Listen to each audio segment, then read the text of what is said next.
심정으로 우리 신앙을 고백하겠습니다.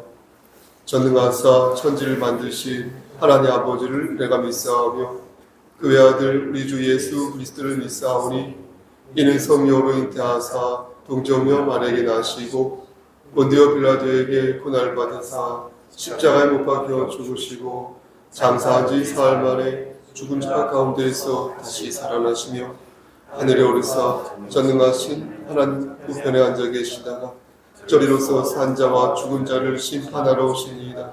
성령을 믿사오며 거룩한 공예와 성도가 서로 교통하는 것과 죄를 사해 주시는 것과 몸이 다시 사는 것과 영원히 사는 것을 믿사옵나이다. 아멘. 찬송가 147장 그룹 1대표 김원 집사님 인도하시겠습니다.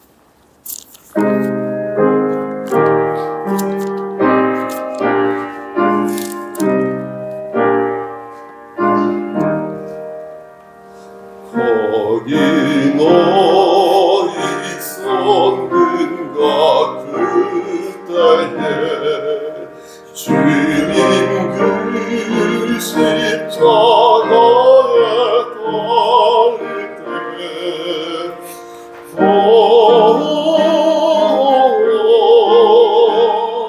때로 그 일로 나는 떨려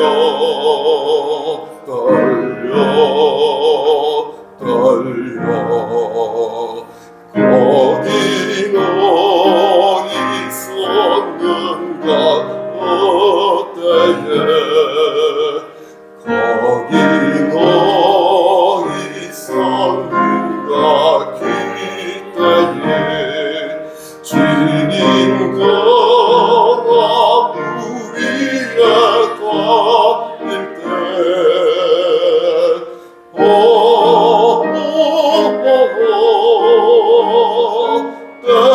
때로 그 일로 나는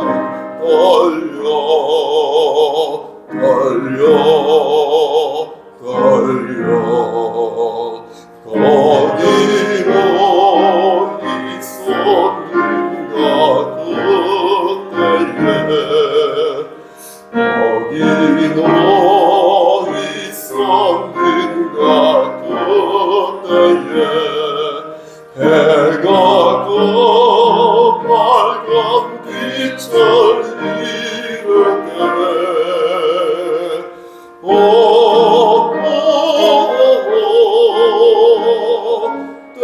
때로 그 일로 나는 떨려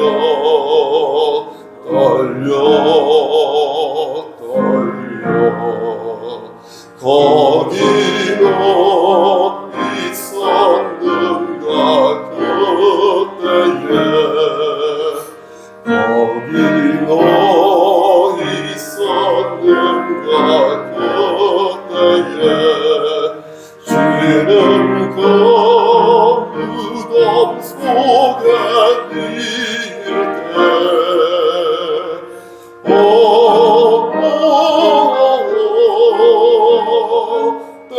때로 그늘로 나는 떨려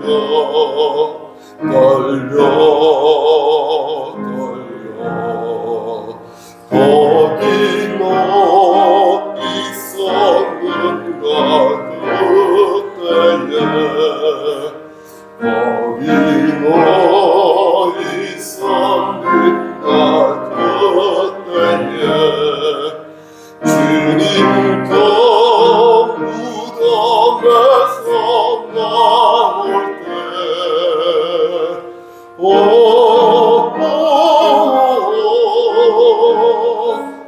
때로 그늘로 주께 영광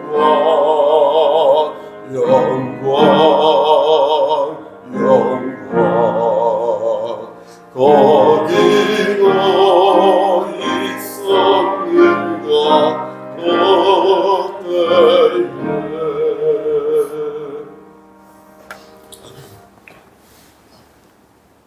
하나님, 오늘도 저희를 주의 전에 불러주셔서 감사합니다. 감사드립니다. 아멘. 하나님, 이 한 주 또 세상 가운데서 살아가기 위해 노력하는 가운데 많은 죄를 저지르고 마음으로나 육신으로나 주님 다시 뵐 그런 모습이 되지 못했음을 고백합니다. 그러나 하나님께서 저희를 부르셔서 이전에 다시 앉히시고 주의 자녀 삼으셨으니 그로 말미암아 감사드립니다. 아멘. 하나님, 오늘 이 전에 나와서 저희가 감사와 찬송을 드릴 때에 주께서 영광 드러내 주시고 하나님 이 예배를 함께하여 주시며 임재하셔서 여기 나온 모든 사람들을 하나님 아버지 은혜 안에서 풍성하게 하여 주시옵소서. 하나님 듣는 말씀으로 인하여서 더욱더 성화되고 변화되는 가운데 주님 성리 기다릴 수 있게 하여 주시고 마음의 평안과 몸의 건강도 주께서 허락하여 주실 것을 믿습니다. 아멘. 저희가 수요 예배에 와서 열심히 기도하는 가운데 있어니 저희의 기도와 또 중보하는 모든 기도를 주께서 들으시고 주의 마음에 합당한 대로 이루어 주시옵소서. 아멘. 저희 교회와 저희에게 주신 사명이 있사오니 다 감당할 수 있도록 주께서 힘 불어넣어 주시옵소서. 아멘. 모든 것을 주님께 맡깁니다. 주님 뜻 안에서 이루어 주시옵소서. 아멘. 우리 주 예수 그리스도 이름으로 간절히 기도드리옵나이다. 아멘.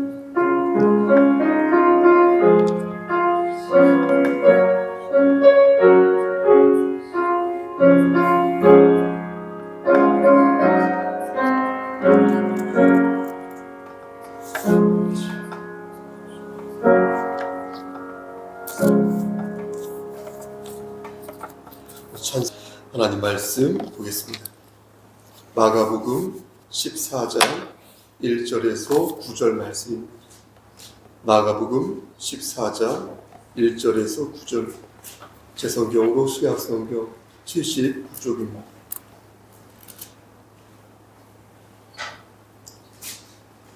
마가복음 14장 1절에서 9절 말씀을 교독 후에 합독하겠습니다.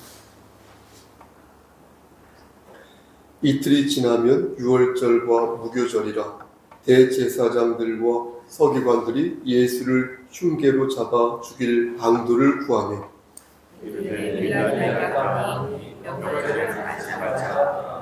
예수께서 베다니 나병 환자 시몬의 집에서 식사하실 때에 한 여자가 매우 값진 향유 곧 순전한 나드 한 옥합을 가지고 와서 그 옥합을 깨뜨려 예수의 머리에 부으니 어떤 사람들이 화를 내어 어찌하여 이 향유를 포기하는가?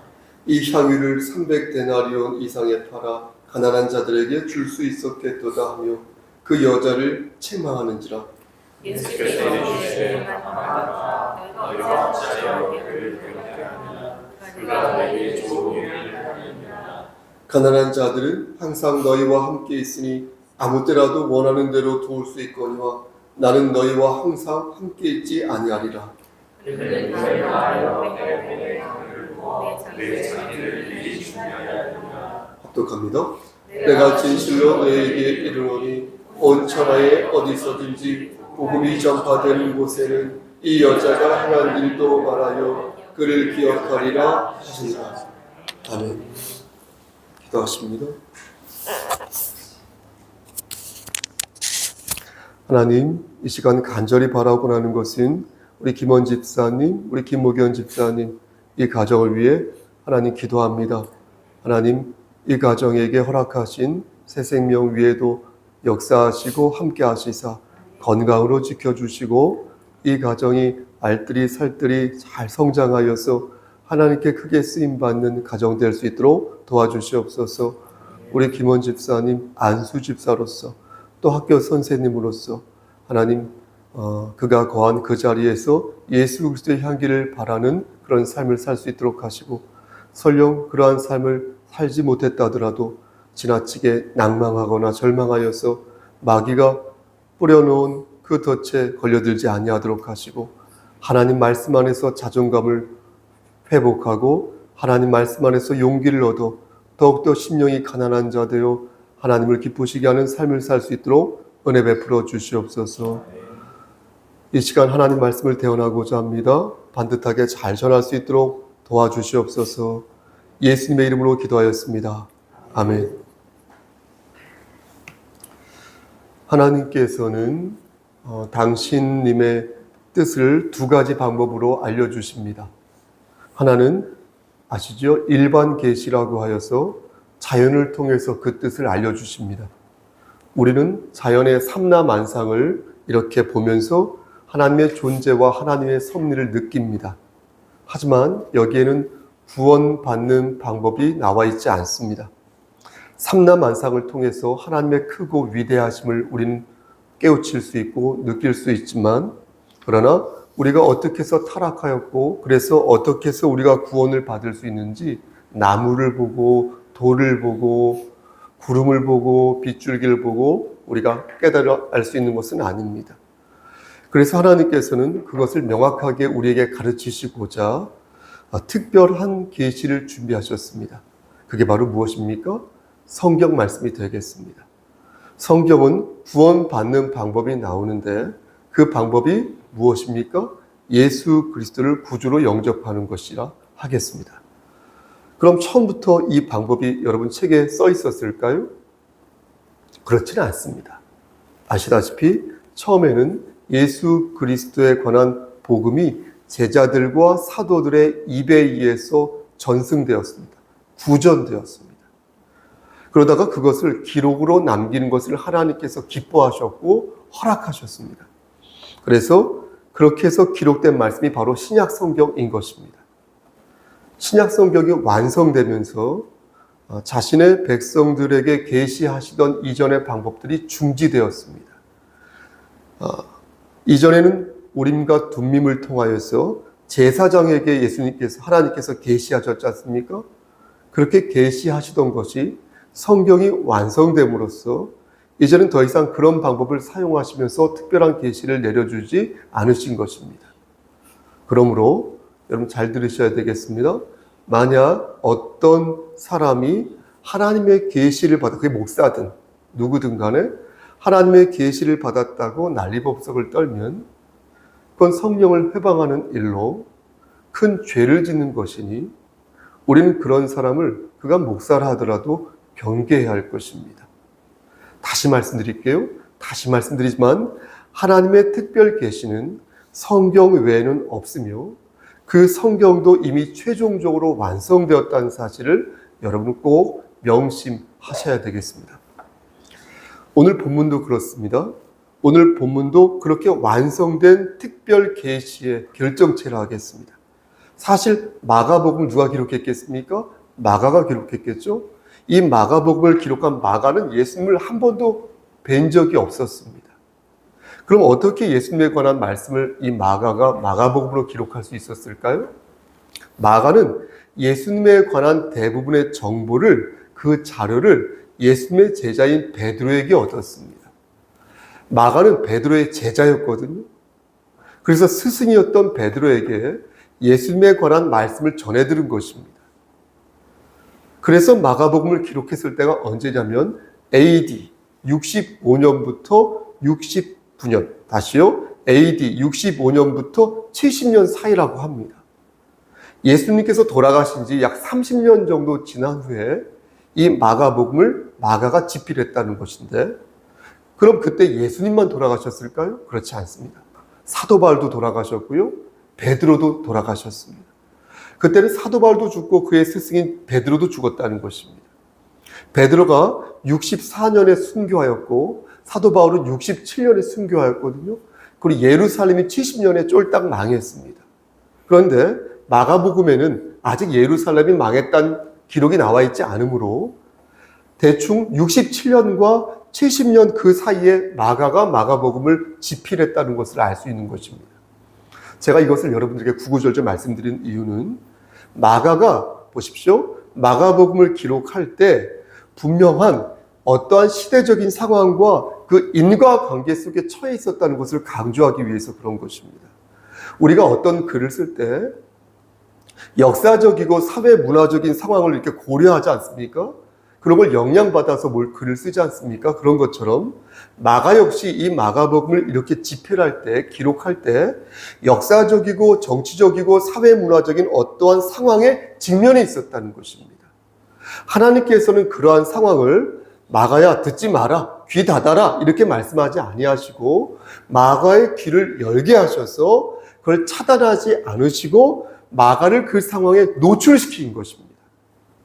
그럼 그 상황이 어떤 상황이었겠습니까? 당시 상황은 예수님을 믿으면 죽을 수밖에 없는 상황이었습니다. AD 64년에 그러니까 베드로가 순교했을 때죠. 그때에 로마에서 여러분 아시다시피 큰 화재가 일어났습니다. 이 화재로 인하여서 로마 시가가 폐허가 되었는데 그때 화재가 처음 일어났던 곳이 대극장이었습니다. 대극장. 네로 황제가 이 대극장 근방에 불을 지른 것입니다. 거기서 시발이 된 것입니다. 거기서 불을 지른 것인데 이 사실이, 그러니까 네로 황제가 불을 질렀다는 사실이 백성들의 귀에 들어가기 시작하면서 민심이 흉흉해졌습니다. 네로 황제는 그 민심을 수습하기 위해서 모든 잘못을 어떻게 했겠습니까? 그렇죠. 예수를 믿는 사람들에게 다 돌렸습니다. 기독교인들에게 다 그 탓을 돌렸습니다. 그래서 결국 그 모든 화살이 기독교인들에게 돌아가게 되었습니다. 그러니까 많은 기독교인들이 탄압을 받게 되었습니다. 1923년이던가요? 일본 간토, 관동이라고 하죠. 이 간토에서 대지진이 일어났었습니다. 그때 오전 11시 58분에 규모 7.9의 지진이 일어났습니다. 그래서 사망자와 행방불명자가 많게 전체 숫자가 무려 10만 5천 명에 달았다고 합니다. 그때 민심이 흉흉해지자 조선인들이 어떻게 했습니까? 우물에 독 타서 그렇게 했다라고 그렇게 하지 않습니까? 그래서 자경대인가요? 맞습니까? 자경대와 일본 경찰에 의해서 우리 조선인들이 많이 죽지 않습니까? 그때 수천 명이 아마 죽었을 것입니다. 마가복음을 기록했을 때에도 이런 상황이었다는 것입니다.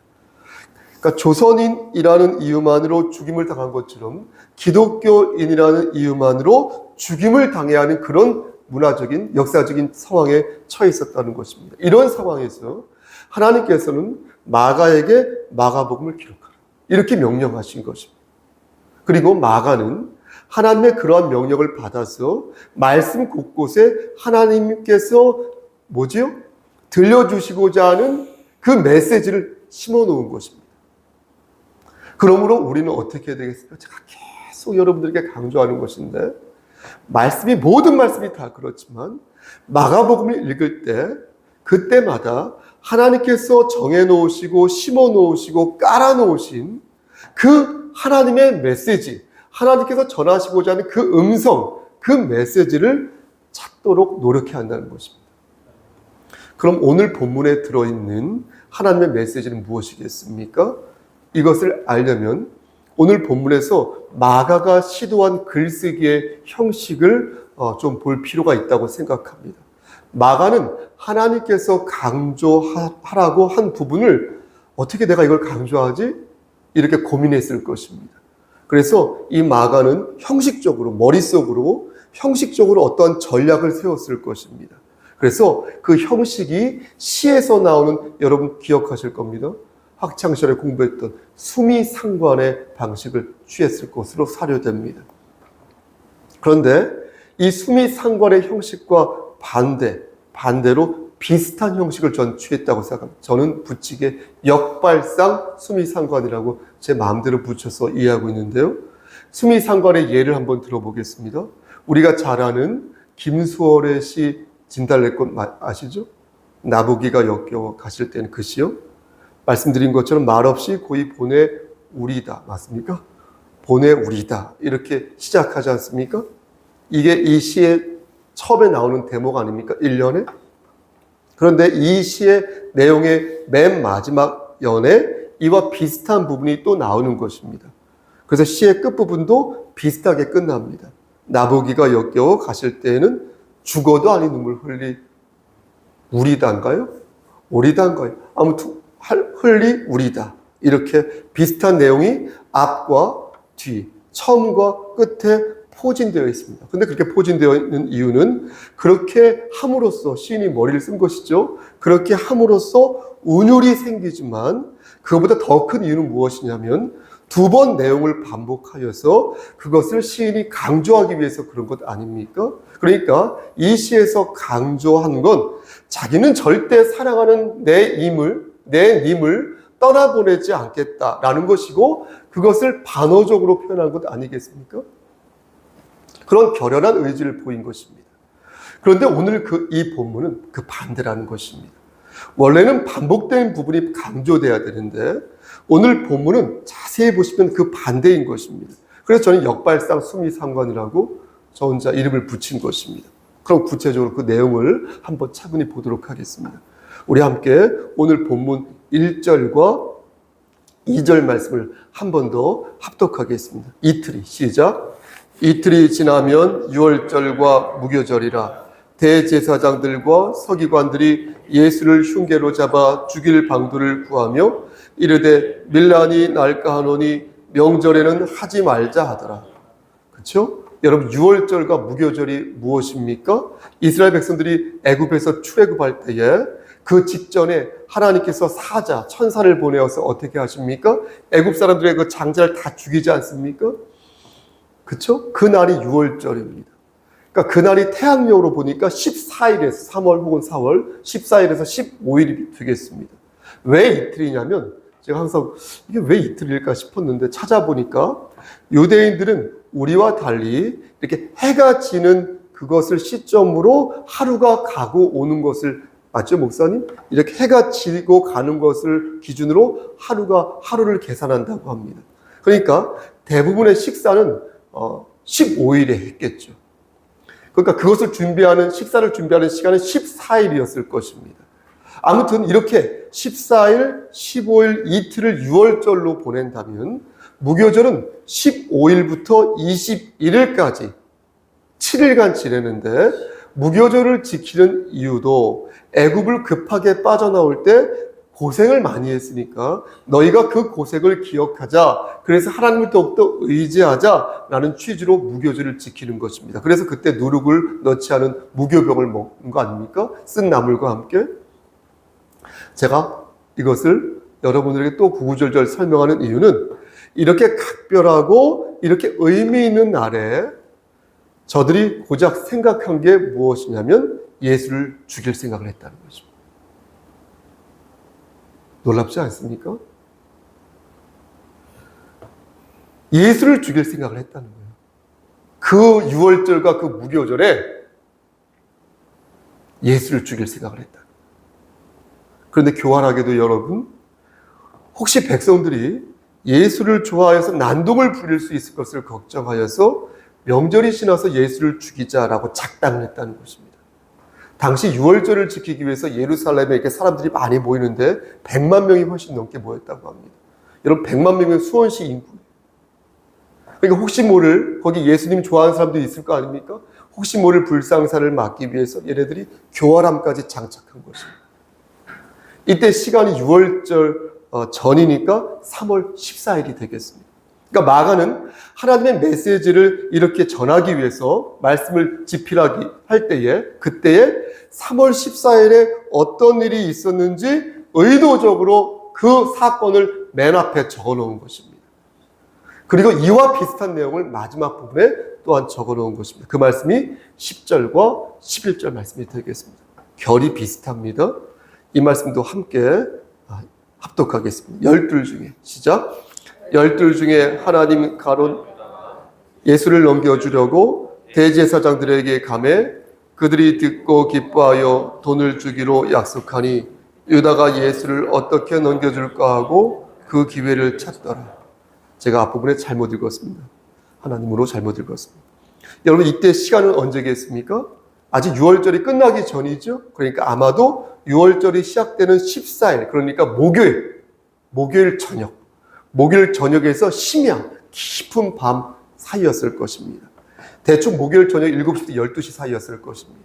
이때 가룟 유다가 어떻게 합니까? 비밀리에 대제사장들을 만난 거예요. 그래서 거기에서 예수를 어때요? 저들에게 넘기겠다고 약속한 것입니다. 은 고작 30명이에요. 예수가 진정 그리스도였다는 사실을 그가 알았다면 과연 그렇게 예수를 팔아넘길 수 있을까요? 유다는 믿음으로 예수를 영접한 게 아니었다는 거예요. 가룟 유다가 선택을 받은 자였다면 예수를 배신했어도 베드로처럼 다시 돌아왔을 것이라는 거예요. 예수는 유다를 쳐다보았어요. 응시했어요. 바라보았어요. 지켜보았어요. 하지만 유다는 끝끝내 예수의 시선을 피했습니다. 여러분 어떻습니까? 마가의 전략적 글쓰기 형식이 보이십니까? 마가는 의도적으로 예수님을 팔아넘긴 사람들을 앞뒤로 포진한 것입니다. 왜 그랬을까요? 왜 마가는 슬프고 강팍한 얘기가 마치 샌드위치처럼 이렇게 앞뒤로 포개 놓은 것일까요? 혹은 덮어 놓은 것일까요? 그 이유는 말씀드린 것처럼 하나님이 말씀하시고 싶어하는 메시지를 이 마가가 강조하기 위해서 그랬다는 것입니다. 사악한 것을 앞뒤로 포개 놓고 하나님의 그 메시지를 가운데 집어넣음으로써 그 메시지를 밝게 부각시키기 위해서 마가는 전략적인 글쓰기를 시행한 것입니다. 저는 그것을 앞에서 말씀드린 것처럼 역발상, 수미상관식 형식이라 말씀드렸습니다. 그럼 오늘 본문에서 말씀하는 하나님의 메시지가 무엇인지 찾아보겠습니다. 여러분 3절부터 9절까지의 말씀을 보시겠습니까? 이 말씀은 한 여인이 예수님의 머리에 매우 값진 아주 비싼 향유를 붓는 그런 이야기입니다. 이 사람들이 어떻게 합니까? 발끈 화를 냅니다. 그런데 오늘 본문에서는 그 사람들이 누구인지 명확하게 나와 있습니까? 누구인지 나와 있습니까? 그렇죠. 안 나와 있습니다. 고개만 젓지 마시고 안 나와 있어요. 마태복음 그런데 26장 8절 말씀 보면 그 사람들이 누군지 나와 있습니다. 누구냐면 그 사람들이 놀라지 마십시오. 제자들이었어요. 그리고 요한복음 12장 4절에서는 그 제자 중에 누구였는지가 나옵니다. 놀랍게도 예상한 것처럼 가룟 유다였어요. 사실 누가 화를 냈든 그것은 매우 상식적이고 어떻게 볼 때 이성적인 행동이었습니다. 왜냐하면 오늘 본문 5절을 보시겠습니까? 5절을 보면 향유의 값이 무려 300데나리온이라고 했거든요. 한 데나리온이 여러분 아시죠? 하루 일당입니다. 5만 원, 10만 원 치면은 300당 3천만 원 아니겠습니까? 그 이상이 될 수도 있어요. 꽤 큰 금액입니다. 그렇죠? 어쩌면 어떤 분이 받은 디올백의 그 이상의 가치일 수도 있을지 모릅니다. 그러니까 화를 내는 것이 당연한 거 아닙니까? 더욱이 제자들은 그럴 돈이면 가난한 사람들을 도와야지 지금 무슨 짓을 하는 것이냐라고 화를 낸 거예요. 그렇죠? 그랬으므로 제자들의 모습은 상식을 넘어서 어떻게 볼 때는 어떻습니까, 집사님? 도덕적인 것이죠. 하지만 예수님께서는 제자들과 전혀 상반되는 모습을 보여주었습니다. 6절 말씀을 보시겠습니까? 6절 말씀 보니까 그가 내게 어떤 일을 하였다? 좋은 일을 하였다. 이렇게 말씀하셨습니다. 그러니까 좋은 일이란 하나님을 기쁘시게 한 아름다운 일을 했다는 거예요. 하나님의 거룩한 사역에 동참했다는 것이에요. 그러면서 예수님께서 말씀하시기를 7절 말씀 보시겠습니까? 7절에서 가난한 사람들은 항상 너희와 함께 있겠지만 나는 그렇지 않다. 이렇게 말씀하셨습니다. 여기서 한 가지 궁금한 점이 생깁니다. 여러분 궁금한 의문이 생기지 않습니까? 여인은 정말 예수님이 돌아가실 것을 알고 그것을 애도하는 마음으로 예수님의 머리에 향유를 부은 것일까요? 8절 말씀을 보시겠습니까?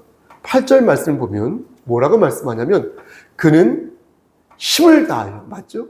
힘을 다하여 향유를 부었다라고 말씀하는데 여기에서 힘을 다했다는 것은 가지고 있는 모든 것을 다 내놨다는 거예요. 그런 마음으로 향유를 부었다는 거예요. 힘을 주어서 향유를 뿌렸다는 게 아니라 정말 예수님이 죽으실 줄 알고 300데나리온이나 되는 향유를 예수님의 머리에 부은 것일까 물을 때 그것에 대해서 정확히 알 도리는 없지만 다만 보십시오. 예수님께서 이렇게 여인을 칭찬하신 것으로 보아 여인은 자기를 과시하기 위해서 그런 것이 아니라는 것을 최소한 알 수 있을 것입니다. 그리고 여인이 충동적으로 감정적으로 그냥 욱해서 어떤 마음으로 휙 헌상한 것이 아님을 알 수 있을 것입니다. 예수님께서 그걸 모르실 리 없을 거 아니겠습니까? 그리고 예수님께서는 뭐라고 말씀하십니까? 여인의 마음을 분명히 읽으셨고 또 그 여인이 내 장례를 미리 준비하였다라고 말씀하셨으니까 우리는 그 말씀에 입각하여 여인의 행동을 이해할 줄 압니다. 그리고 이 사건을 복음이 전파된 모든 곳에 있는 사람들이 이 사건을 기억할 것이라고 예수님께서 말씀하셨으니 이것은 보통의 사건이 아니라는 것입니다. 말씀 마치겠습니다. 그렇다면 여러분, 이 사건은 어떤 의미를 갖는 것일까요? 다시 말씀드려서 우리 주 예수 그리스도께서 이 말씀에서 저와 여러분들에게 말씀하시고자 하는 그 메시지가 무엇일까요? 나아가 성부 하나님께서 마가에게 성령님을 보내사 이 말씀을 고도의 글쓰기 형식으로 쓰게 하신 이유가 무엇일까요? 무엇이라고 생각하십니까? 귀 있는 자는 성령의 음성을 들으시길 바랍니다. 하나님께서는 오늘 본문을 들어서 우리에게 이렇게 말씀하십니다. 너희는 힘을 다하여 하나님을 믿으라. 여인이 힘을 다하여 예수 그리스도를 섬긴 것처럼 너희도 힘을 다하여 우리 주 예수 그리스도를 섬길지어다. 예수 그리스도는 너희를 위해 온갖 수치와 고통을 겪었는데 너희는 왜 그것에 감사하지 아니하는가? 너희는 왜 불평과 불만을 일삼는가? 너희는 왜 가룟유다처럼 돈 몇 푼에 예수를 파는가? 너희는 왜 대제사장들처럼 자신의 욕망을 위해 예수를 죽이려 하는가? 사랑하는 우리 송석교 성도 여러분, 이제 종말이 얼마 남지 않았습니다. 종말이 오면 여러분과 저의 부활이 전격적으로 이루어질 것입니다. 하지만 부활이 있으려면 반드시 고난의 과정이 있어야 할 것입니다. 사순절의 기간을 거쳐야 할 것이고 종려주일과 고난주일을 밟아야 할 것입니다. 그렇게 우리가 은혜를 붙잡고 질풍노도의 이 항해를 하고 나면 비로소 우리는 저 천국에 당도하여 있을 것입니다. 여러분, 힘을 다하여 우리 주 예수 그리스도만을 붙잡으시고 복음이 있는 곳에서 하나님께 영광 돌리는 삶을 사시기를 준비되셨습니까? 우리를 죄에서 구속해 주신 우리 구주 예수 그리스도님 받들어 간절히 축원합니다. 아멘. 기도하십니다. 하나님, 좁은 입으로 하나님 말씀을 대언하였습니다. 하나님 말씀만 잘 기억날 수 있도록 도와주시옵소서. 예수 그리스도님 받들어 감사하며 기도드렸사옵나이다. 아멘. 이제는 우리를 죄에서 구속해 주신 우리 구주 예수 그리스도의 은혜와 아버지 하나님의 만극하신 그 사랑하심과 성령 하나님의 교통하시고 인도하시는 모든 역사하심이 하나님 말씀 안에서 천국 백성으로 나오자 되지 아니하고 하나님 말씀만 붙잡고 나아가여 승리하여 나가길 소원하는 여기 모인 성도와 그들의 가정과 이 재단과 이 나라 위에 미디어로 예배드리는 우리 심령들 머리 위에 하나님의 사랑하심이 세세토록 함께 계실지어다. 아멘.